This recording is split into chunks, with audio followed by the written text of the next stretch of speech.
നമസ്കാരം.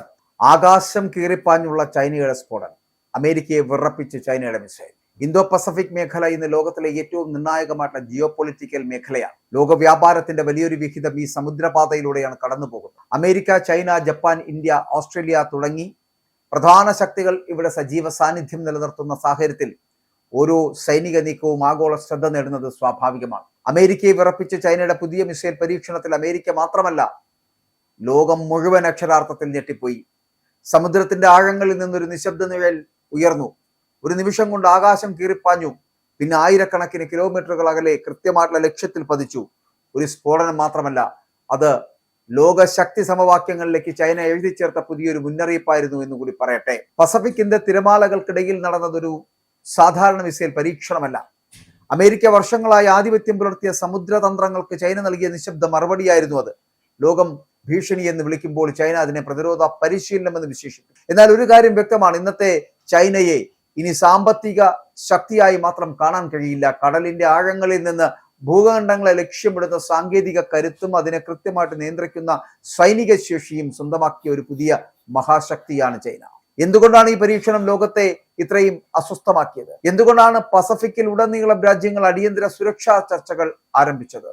ഇത് വെറും ഒരു മിസൈൽ പരീക്ഷണമാണോ, അതോ അമേരിക്കൻ ആധിപത്യത്തിന് നേരെ ചൈന ഉയർത്തിയ ഏറ്റവും ശക്തമായിട്ടുള്ള തന്ത്രപരമായിട്ടുള്ള സന്ദേശമാണോ? പസഫിക്കിന്റെ ആഴങ്ങളിൽ നിന്ന് ലോകരാഷ്ട്രീയത്തെ നടുക്കിയ നിമിഷത്തിന്റെ പിന്നിലെ യഥാർത്ഥ കഥയിലേക്ക് ഒന്ന് എത്തി നോക്കിയാൽ, പസഫിക് സമുദ്രത്തിൽ ആണവശേഷിയുള്ള തന്ത്രപ്രധാന അന്തർവാഹിനിയിൽ നിന്ന് ഒരു മിസൈൽ വിജയകരമായിട്ട് വിക്ഷേപിച്ചതായിട്ട് ചൈന ഔദ്യോഗികമായിട്ട് പ്രഖ്യാപിച്ചതോടെ പാശ്ചാത്യ രാജ്യങ്ങൾ ആശങ്ക പ്രകടിപ്പിക്കുകയും ഏഷ്യൻ മേഖലയിൽ സുരക്ഷാ ചർച്ചകൾ വീണ്ടും സജീവമാവുകയും ചെയ്തു. എന്നാൽ ഈ സംഭവത്തെ വെറും ഭീഷണി എന്ന നിലയിൽ മാത്രം കാണുന്നത് യാഥാർത്ഥ്യത്തിന്റെ ഒരു ഭാഗം മാത്രമാണ്. ചൈനയുടെ വാദമനുസരിച്ചിട്ട് ഇത് പതിവ് സൈനിക പരിശീലനത്തിന്റെ ഭാഗമായിരുന്നു. ഒരു ഡമ്മി പരിശീലന വാർഹെഡാണ് ഉപയോഗിച്ചത് എന്നും പരീക്ഷണം മുൻകൂട്ടി ആസൂത്രണം ചെയ്ത സുരക്ഷാ മാനദണ്ഡങ്ങൾ പാലിച്ചാണ് നടത്തിയതെന്നും ചൈന വ്യക്തമാക്കുകയാണ്. ഇന്ന് ലോകത്തിലെ എല്ലാ പ്രധാന സൈനിക ശക്തികളും തങ്ങളുടെ പ്രതിരോധ ശേഷി കാലാനുസൃതമായിട്ട് പരീക്ഷിക്കുകയും നവീകരിക്കുകയും ചെയ്യുന്നു. അമേരിക്ക വർഷത്തിൽ നിരവധി ഭൂഖണ്ഡാന്തര ബാലിസ്റ്റിക് മിസൈൽ പരീക്ഷണങ്ങൾ നടത്തുന്നു. ബ്രിട്ടൻ, ഫ്രാൻസ്, റഷ്യ തുടങ്ങിയ ആണവ ശക്തികളും സമാനമായിട്ടുള്ള പരിശീലനങ്ങൾ പതിവായിട്ട് സംഘടിപ്പിക്കാറുണ്ട്. എന്നാൽ ചൈനയുടെ കാര്യത്തിൽ മാത്രം ഇത്തരം പരീക്ഷണങ്ങൾ അന്താരാഷ്ട്ര തലത്തിൽ സാധാരണ സംഭവിക്കാറില്ല, അല്ലെങ്കിൽ ഇതൊരു അസാധാരണ സംഭവമായി ചിത്രീകരിക്കപ്പെടുന്നത് തന്നെ ചൈന പലപ്പോഴും ചൂണ്ടിക്കാട്ടുന്ന ഇരട്ടത്താപ്പിന്റെ ഉദാഹരണമായിട്ട് ഇതിനെ കാണേണ്ടി വരുന്നു എന്നുള്ളതാണ്. ചൈനീസ് നാവികസേനയുടെ ഔദ്യോഗിക വിശദീകരണം അനുസരിച്ച് പ്രാദേശിക സമയം ഉച്ചയ്ക്ക് 12:01 പീപ്പിൾസ് ലിബറേഷൻ ആർമി നേവിയുടെ ഒരു തന്ത്രപ്രധാന ആണവ അന്തർവാഹിനിയിൽ നിന്ന് മിസൈൽ വിക്ഷേപിച്ചത്. ആദ്യമേ സൂചിപ്പിച്ചതുപോലെ യഥാർത്ഥ ആണവ വാർഹെഡിന് പകരം പരിശീലനത്തിനുള്ള ഡമ്മി വാർഹെഡാണ് ഉപയോഗിച്ചത് എന്നുള്ള റിപ്പോർട്ടുകൾ അടക്കം പുറത്തു വരുന്നു. മുൻകൂട്ടി നിശ്ചയിച്ചിരുന്ന സമുദ്രമേഖലയിലാണ് മിസൈൽ കൃത്യമായിട്ട് പതിച്ചത് എന്നും പരീക്ഷണത്തിന്റെ എല്ലാ ലക്ഷ്യങ്ങളും വിജയകരമായിട്ട് കൈവരിച്ചതായിട്ടും ചൈന അറിയിക്കുന്നുണ്ട്. അപ്പോൾ ഇത്തരമൊരു പരീക്ഷണം നടത്താൻ കഴിയുന്ന ഒരു രാജ്യത്തിന്റെ സാങ്കേതിക ശേഷിയുടെയും സമുദ്ര പ്രതിരോധ സംവിധാനത്തിന്റെയും ഉയർന്ന നിലവാരത്തിന്റെ തെളിവാണ്. അന്തർവാഹിനിയിൽ നിന്ന് മിസൈൽ വിക്ഷേപിക്കുന്നത് കരയിൽ നിന്ന് വിക്ഷേപിക്കുന്നതിനേക്കാൾ സങ്കീർണമാണ്. സമുദ്രത്തിന്റെ അടിത്തട്ടിൽ 100 കണക്കിന് മീറ്റർ ആഴത്തിൽ സഞ്ചരിക്കുന്ന ഒരു അന്തർവാഹിനിയിൽ നിന്ന് കൃത്യമായിട്ടുള്ള ലക്ഷ്യത്തിലേക്ക് മിസൈൽ എത്തിക്കുന്നത് അത്യാധുനിക നാവിഗേഷൻ സംവിധാനങ്ങളും കൃത്യമായിട്ടുള്ള നിയന്ത്രണ സാങ്കേതിക വിദ്യയും ആവശ്യപ്പെടുന്ന ഒന്നാണെന്ന് പറയട്ടെ. അപ്പോൾ ഈ പരീക്ഷണം വിജയിച്ചതോടെ ചൈനയുടെ സമുദ്രാധിഷ്ഠിത പ്രതിരോധ സംവിധാനങ്ങൾ കൂടുതൽ പക്വത കൈവരിച്ചു എന്ന സന്ദേശം കൂടി ഇതിനകത്ത് നൽകുന്നുണ്ട്. കഴിഞ്ഞ 2 പതിറ്റാണ്ടിനിടെ ചൈനയുടെ പ്രതിരോധ നയം വലിയ മാറ്റങ്ങളിലൂടെ കടന്നുപോയിട്ടുണ്ട്.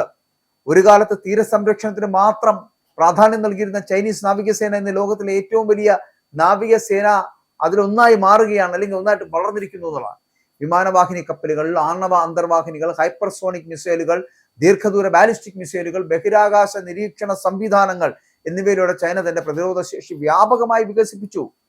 ഈ മാറ്റം ആക്രമണ നയത്തിന്റെ ഭാഗമാണ് എന്ന് ചൈന നിഷേധിക്കുന്നു. മറിച്ച് വർദ്ധിച്ചു വരുന്ന അന്താരാഷ്ട്ര സമ്മർദ്ദത്തിനും ഇന്തോ പസഫിക് മേഖലയിലെ സൈനിക സാന്നിധ്യത്തിനുമുള്ള പ്രതിരോധ പ്രതികരണമാണ് ഇത് എന്നാണ് ചൈനയുടെ വിശദീകരണം.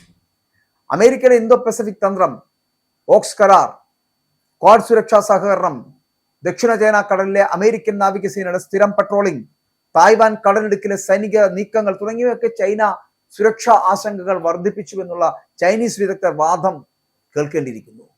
ഇത്തരം സാഹചര്യത്തിൽ വിശ്വസനീയമായിട്ടുള്ള പ്രതിരോധ ശേഷി നിലനിർത്തുന്ന ഒരു പരമാധികാര രാഷ്ട്രത്തിന്റെ സ്വാഭാവിക അവകാശമാണ് എന്നാണ് ചൈനയുടെ നിലപാട് എന്ന് പറഞ്ഞാൽ.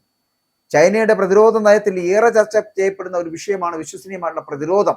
ഒരു രാജ്യത്തെ ആക്രമിക്കണമെങ്കിൽ അതിന് വലിയ വില നൽകേണ്ടി വരുമെന്ന സന്ദേശം എതിരാളികൾക്ക് നൽകുക എന്നതാണ് ഒരു നയത്തിന്റെ അടിസ്ഥാന തത്വം എന്ന് പറഞ്ഞു. അതിനാൽ തന്നെ മിസൈൽ പരീക്ഷണങ്ങൾ യുദ്ധത്തിനുള്ള തയ്യാറെടുപ്പുമല്ല, മറിച്ച് യുദ്ധം ഒഴിവാക്കുവാനുള്ള പ്രതിരോധ സന്ദേശമാണ് എന്ന് ചൈനീസ് സൈനിക വിശകലനങ്ങൾ വ്യക്തമാക്കുന്നുണ്ട്. പക്ഷേ ഈ പരീക്ഷണത്തെ തുടർന്ന് ന്യൂസിലാൻഡും ജപ്പാനും ആശങ്ക രേഖപ്പെടുത്തി. ന്യൂസിലാൻഡ് വിദേശകാര്യമന്ത്രിയായിട്ടുള്ള വിൻസ്റ്റൺ പീറ്റേഴ്സ് പസഫിക് സമാധാനത്തിന്റെ സമുദ്രമാകണമെന്നും ആണവ വാഹക ശേഷിയുള്ള മിസൈൽ പരീക്ഷണങ്ങൾ പ്രാദേശിക സ്ഥിരതയെ ബാധിക്കുമെന്നും ഒക്കെ അഭിപ്രായപ്പെട്ടു. ജപ്പാനും ചൈന പുനർവിചിന്തനം നടത്തണമെന്ന് ആവശ്യപ്പെട്ടു. എന്നാൽ ഈ വിമർശനങ്ങൾക്ക് മറുപടിയായിട്ട് ചൈനീസ് നിരീക്ഷകർ ഉയർത്തുന്ന വേറെ ചോദ്യമുണ്ട്. അമേരിക്കയും മറ്റ് ആണവ ശക്തികളും നടത്തുന്ന സമാന പരീക്ഷണങ്ങളെക്കുറിച്ച് ഇതേ രീതിയിലുള്ള പ്രതിഷേധങ്ങൾ എത്രത്തോളം ഉയരുമെന്നതാണ് അവർ ചോദിച്ചുകൊണ്ടിരിക്കുന്നത്. റോയിട്ടേഴ്സ് റിപ്പോർട്ട് ചെയ്തതുപോലെ പരീക്ഷണത്തിന് മുമ്പ് പസഫിക് മേഖലയിലെ ചില രാജ്യങ്ങളിലെ നയതന്ത്ര പ്രതിനിധികൾക്ക് ചൈന മുൻകൂട്ടി മുന്നറിയിപ്പ് നൽകിയിരുന്നു. ഇത് അന്താരാഷ്ട്ര സമുദ്ര സുരക്ഷാ ചട്ടങ്ങൾ പാലിച്ചാണ് പരീക്ഷണം നടത്തിയത് എന്ന വാദത്തിന് ബലം നൽകുന്നതാണിത്. അപകട സാധ്യത ഒഴിവാക്കുവാനും കപ്പൽ ഗതാഗതത്തെ ബാധിക്കാതിരിക്കുവാനുള്ള നടപടികൾ സ്വീകരിച്ചിരുന്നുവെന്ന് ചൈന കൂടി വിശദീകരിക്കുന്നുണ്ട്. പരീക്ഷണത്തിന് മുന്നോടിയായിട്ട് പസഫിക് സമുദ്രത്തിൽ 3 ഉപഗ്രഹ ട്രാക്കിംഗ് കപ്പലുകൾ വിന്യസിച്ചതായിട്ടും ശ്രദ്ധേയമായി.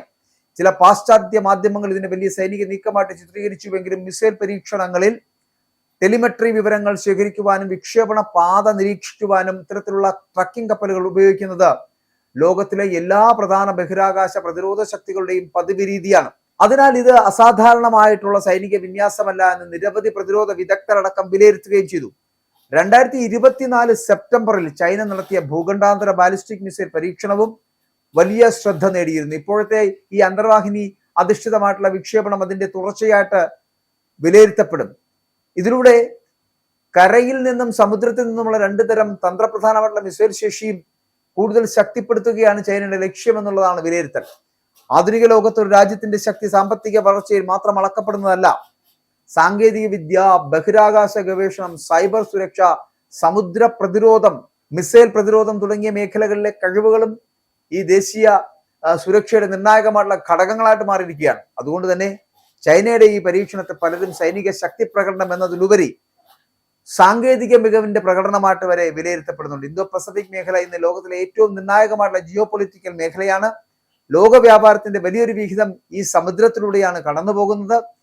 China, America, Japan, India, Australia തുടങ്ങിയ പ്രധാന ശക്തികൾ ഇവിടെ സജീവ സാന്നിധ്യം നിലനിർത്തുന്ന സാഹചര്യത്തിൽ ഓരോ സൈനിക നീക്കവും ആഗോള ശ്രദ്ധ നേടുന്നത് സ്വാഭാവികമാണ്. എന്നിരുന്നാലും എല്ലാ രാജ്യങ്ങൾക്കും തങ്ങളുടെ ദേശീയ സുരക്ഷ ഉറപ്പാക്കുവാനുള്ള അവകാശമുണ്ട് എന്നതാണ് അന്താരാഷ്ട്ര രാഷ്ട്രീയത്തിലെ അടിസ്ഥാന തത്വം. ചൈനയുടെ നിലപാട് അതുതന്നെയാണ്. രാജ്യത്തിന്റെ പരമാധികാരവും സുരക്ഷയും സംരക്ഷിക്കുവാൻ ആവശ്യമായിട്ടുള്ള സാങ്കേതിക ശേഷി അത് വികസിപ്പിക്കുന്നത് തങ്ങളുടെ അവകാശമാണ് എന്നും ഇത് ആക്രമണത്തിന് വേണ്ടിയല്ല മറിച്ച് പ്രതിരോധത്തിനും സ്ഥിരതയ്ക്കും വേണ്ടിയാണ് എന്ന് ചൈന ആവർത്തിക്കപ്പെടുകയും ചെയ്യുന്നുണ്ട്. ഈ പരീക്ഷണം ഒരേ സമയം 2 സന്ദേശങ്ങളാണ് ലോകത്തിന് നൽകുന്നത്. ഒന്നാമത്, ചൈനയുടെ സമുദ്രാധിഷ്ഠിത ആണവ പ്രതിരോധ ശേഷി ഇന്തോ പസഫിക് മേഖലയിലെ ശക്തി സമവാക്യങ്ങൾ ഇവയൊക്കെ മാറിക്കൊണ്ടിരിക്കുന്നു. രണ്ടാമത്, ഇന്തോ പസഫിക് മേഖലയിലെ ശക്തി സമവാക്യങ്ങൾ അതിവേഗം മാറിക്കൊണ്ടിരിക്കുന്നു.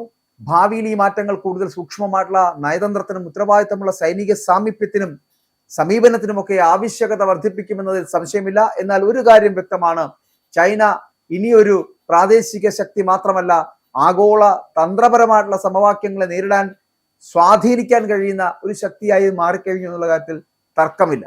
പക്ഷെ അപ്പോഴും അമേരിക്കയെ വിറപ്പിച്ചുകൊണ്ട് ചൈനയുടെ മിസൈലുകൾ ഇനിയും ഉണ്ടായാൽ, ആകാശം ഇങ്ങനെ ചീറിപ്പാഞ്ഞ ചൈനയുടെ സ്ഫോടന പരമ്പരകൾ ഇനിയും തുറന്നാൽ ഈ അമേരിക്കൻ സാമ്രാജ്യത്തിന് ചിലപ്പോൾ അതിനു മുന്നിൽ പിടിച്ചു നിൽക്കാൻ കഴിയില്ല.